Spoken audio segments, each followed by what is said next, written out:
किस तरह के हवाले से आपको पता है ज़हीर अब्बास साहब को उन्होंने टास्क दिया है और वो करेंगे, और उसमें आज उनकी मुलाकात नहीं हुई और तमाम केसेस उनके सपोर्ट जो हैं वो किए जाएंगे, कुछ हो गए तो इंशाअल्लाह ताला वो उसको लेकर आगे बढ़ेंगे।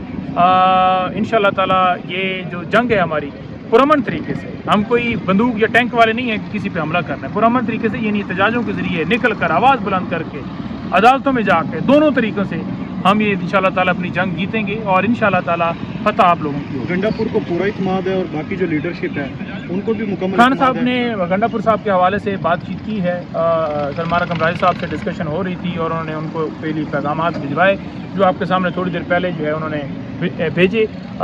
जो बात है कि वो इमरान खान साहब ने कोई हुक्म दे दिया है उनको निकालने का, तो ये तमाम तर फेक न्यूज़ हैं, कोई हुक्म नहीं दिया कि उनको इत्मीनान है तो तभी वो वज़ीर आला हैं। सर साबिक वज़ीर आला परवेज़ खट्टक साहब जो काबीना में शामिल हुए, जी परवेज़ खट्टक साहब जो काबीना में शामिल हुए, परवेज़ खट्टक साहब वो हैं जिनके हवाले से खान साहब ने उस वक्त भी जो है जब यहाँ के बयान देने आए थे तो वो हंसते ही रहे थे कि इसने क्या गवाही देनी है, तो उस बंदे के ऊपर हमने क्या डिस्कस करना है जो खुद बेचारा अपने पाँव पर खड़ा नहीं हो सकता। बहुत शुक्रिया। नहीं भाई नहीं, वो भी इस सेंस के अंदर जो बात हुई थी वो यही हुई थी कि एक तो वकला की मुलाकात महदूद कर दी थी, आपको पता है हियरिंग्स जो हैं वो आगे चली गई हैं और एक दिन होता है मुलाकात का, तो मुलाकात के अंदर अगर 20 लोग तो वो अलाउ नहीं करते, 6 लोग अलाउ करते हैं, उस सेंस के अंदर बात हुई थी। बाकी उनका किसी बंदे पे कोई इतराज़ नहीं है कि फ़लाँ बंदा इस वक्त वो हों खान साहब हों, वो सारे ये समझते हैं कि जो लोग इस वक्त इमरान खान के साथ खड़े हैं, कुर्बानियाँ दे रहे हैं, अपना टाइम दे रहे हैं, पर्चे हैं, सारी सोबतें हैं, मुसीबतें हैं, परेशानियाँ हैं, सारा कुछ है, उसके बावजूद लोग इस टाइम के ऊपर वो साथ खड़े हैं। तो वो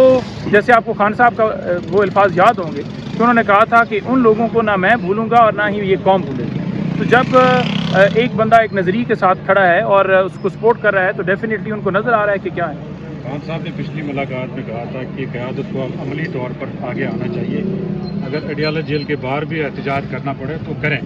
इस पर कोई बात हुई है? अडियाला जेल के बाहर आप मुजाहरा कर रहे हैं? देखें ये बात राय साहब ने बताई है कि लाहौर में हम एहतजाज कर रहे हैं, यहाँ पर इस जो है केपी के अंदर एहतजाज जो है वो हुआ है, इस तरह अली हमज़ा प्लान करके उन्होंने भी वो उसके ऊपर कर रही हैं और मैं उसके ऊपर मुकम्मल आपको ब्रीफ करूँगा। तो उन्होंने मुकम्मल ब्रीफ किया और खान साहब उसके ऊपर इत्मीनान का इजहार किया। जो बाकी है कि एहतजाज किस किस जगह पर होना है, अब देखिए ना, फॉर एग्जांपल अडियाला जेल के अंदर घुस के तो एहतजाज नहीं होना ना, कि वो सिक्योरिटी का बहाना बनाकर कहें कि चलें जी मत जेल लेकर जाएं, क्योंकि कानून नहीं है। तो वो उसके ऊपर स्ट्रेटजी पार्टी डिसाइड करती है, खान साहब के सामने रखती है कि ये है पॉइंट्स हैं, इस पे जो आपका हुक्म होता है उस हुक्म के ऊपर अमल किया जाता है। खान साहब को बाहर तो निकालना है ना, ये तो क़यादत ही फैसला करेगी, इस तरह की स्ट्रेटजी अपनानी चाहिए। इस वक्त जो हुकूमत अमली है पार्टी की उस पर शदीद तहफ़्फ़ुज़ात हैं, कारकुनों के भी खान साहब ने भी किए हैं। नहीं देखिए, कारकुन इस वक्त क्या चाहता है, कारकुन ये चाहता है, मेरे समेत हर बंदा ये चाहता है कि खान साहब फौरी बाहर आए। इसी तरह लीडरशिप चाहती है फौरी बाहर आए, क्योंकि कोई भी लीडरशिप है, कोई भी बंदा है तो उसका डबल वेट या उसकी कोई चीज़ उसको आसानी तो तब होगी ना जब खान आए बाहर आएंगे। अब खान जेल में है तो बाहर वाले लोग तो आसान नहीं है, बाहर वाले लोगों पे भी सख्ती हैं, कुछ हमारे वर्कर जेलों में एहतजाज होते हैं, गिरफ्तारियाँ होती हैं, सारा कुछ होता है। खान बाहर आएंगे तो बाकी तमाम लोगों के भी हालात सुकून में होंगे, तो हर बंदा ये चाहता है। दूसरी बात ये है कि जो स्ट्रेटजी है, अब खान साहब ने अलाइंस के साथ गो हेड दिया है राय साहब को, वो जाकर बात भी कर रहे हैं कि जिससे बात करनी है, मौलाना साहब के साथ भी जो उनके तहफ़्फ़ुज़ात होंगे वो दूर होंगे। तो जब एक प्लान खान साहब ने दे दिया है कि हम रमज़ान के बाद एक स्ट्रीट मूवमेंट की तरफ जाएंगे और अलाइंस के साथ बातचीत करके हम उसके ऊपर एक नुक्ते पे आएंगे, तो बात खत्म। ने इलेक्शन ऑडिट का मुतालबा किया है, तो उस हवाले से क्या है इमरान खान साहब का रिएक्शन? JUI ने अलाइंस के हवाले से KPK में इलेक्शन ऑडिट का जो मुतालबा किया है। देखिए KP में जो इलेक्शन ऑडिट का मुतालबा हुआ है वो असल बात ये है कि जो इलेक्शन ऑडिट है उसके हवाले से खान साहब ऑलरेडी भी उन्होंने कहा था कि आप उसको जो है उसके TROs और वो सारा डिसाइड कर लें, तो वो इंशाअल्लाह ताला तमाम तर चीज़ें ज़ेर बहस हैं, आपके सामने आ जाएगा।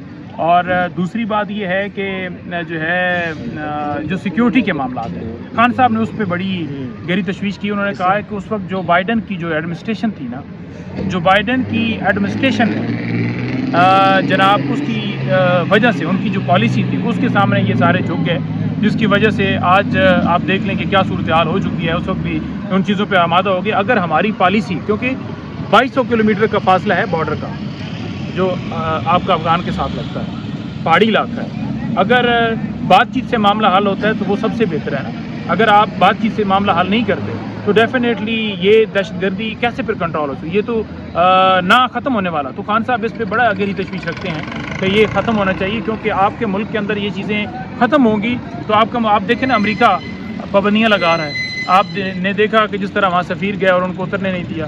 تو یہ جو ساری چیزیں ہیں نا، اسی وجہ سے ہو رہی ہیں کہ آپ کے ملک کی جو ہے نا وہ مضبوط ہو تو پھر ڈیفینیٹلی پوری دنیا عزت کرتی ہے.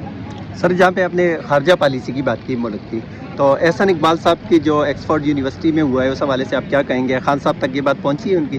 احسان اقبال کے منہ کے اوپر یہ تماچا تھا، اور احسان اقبال کی اتنی کریڈیبلٹی یا اتنا نام نہیں ہے کہ اس کا نام ہم عمران خان صاحب کے سامنے ڈسکس کریں. جس کی جو ورتھ ہوتی ہے نا، اس کو اس حساب سے رکھنا چاہیے. اس کی جو ورتھ ہے، جو اس کی جماعت کی ورتھ ہے، ایک وہاں پہ طالب علم کھڑے ہو کے اس نے ان تمام کو جو جھوٹ پر بنایا گیا سسٹم تھا، اس کو ننگا کر دیا. سر، خان صاحب سے آج جو کیسز کے حوالے سے بات چیت ہوئی ہے، 48 کے قریب کیسز جو ہے نا وہ ہائی کورٹ میں لگے ہوئے ہیں، وہ ہے سیاسی ملاقاتوں کے حوالے سے. تو کوئی لیگل ٹیم کے حوالے سے خان صاحب نے کوئی بات کی کہ کس طرح کے حوالے سے آپ کو پتہ ہے ظہیر عباس صاحب کو انہوں نے ٹاسک دیا ہے اور وہ کریں گے، اور اس میں آج ان کی ملاقات نہیں ہوئی ہے. تمام کیسز ان کے سپورٹ جو ہیں وہ کیے جائیں گے، کچھ ہو گئے تو انشاءاللہ تعالیٰ وہ اس کو لے کر آگے بڑھیں گے. انشاءاللہ تعالیٰ یہ جو جنگ ہے ہماری، پرامن طریقے سے، ہم کوئی بندوق یا ٹینک والے نہیں ہیں کہ کسی پہ حملہ کرنا ہے. پرامن طریقے سے، یعنی احتجاجوں کے ذریعے نکل کر، آواز بلند کر کے، عدالتوں میں جا کے، دونوں طریقوں سے ہم یہ انشاءاللہ تعالیٰ اپنی جنگ جیتیں گے، اور انشاءاللہ تعالیٰ فتح آپ لوگوں کی ہوگی. گنڈا پور کو پورا اعتماد ہے، اور باقی جو لیڈرشپ ہے ان کو بھی مکمل خان صاحب نے گنڈا پور صاحب کے حوالے سے بات چیت کی ہے. سلمان اکرم راجہ صاحب سے ڈسکشن ہو رہی تھی، اور انہوں نے ان کو پہلی پیغامات بھجوائے جو آپ کے سامنے تھوڑی دیر پہلے جو ہے انہوں نے بھیجے. جو بات ہے کہ وہ عمران خان صاحب نے کوئی حکم دے دیا ہے ان کو نکالنے کا، تو یہ تمام تر فیک نیوزیں ہیں. کوئی حکم نہیں دیا کہ ان کو اعتماد ہے تو تبھی وہ وزیر اعلیٰ ہیں. سر، سابق وزیر اعلیٰ پرویز خٹک صاحب جو کابینہ میں شامل ہوئے، جی، پرویز خٹک صاحب جو کابینہ میں شامل ہوئے، پرویز خٹک صاحب وہ ہیں جن کے حوالے سے خان صاحب نے اس وقت بھی جو ہے جب آ کے بیان دینے آئے تھے تو وہ ہنستے ہی رہے تھے کہ اس نے کیا گواہی دینی ہے. تو اس بندے کے اوپر ہم نے کیا ڈسکس کرنا ہے جو خود بیچارہ اپنے پاؤں پر کھڑا نہیں ہو سکتا. بہت شکریہ. نہیں بھائی، نہیں، وہ کوئی ڈانٹ رہی ہیں یا ناراضگی کر رہی ہیں، یہ بات چیت ہوتی ہے. ہاں، یہ ضرور ہے کہ وہاں کچھ میڈیا کے دوست تھے، کھڑے ہوئے تھے، تو وہ ڈیفینیٹلی آپ کو پتہ ہے کہ میڈیا والے دوست پھر جو ہے نا اس بات کو تھوڑا کرتے ہیں. اچھا، یہ جو انہوں نے باتیں کی ہے جی کہ وکلا جہاں آتے ہیں جن کی ذمہ داریاں نہیں وہ نہ آئیں، جن کی ذمہ داری لگائی گئی وہ صرف آئیں.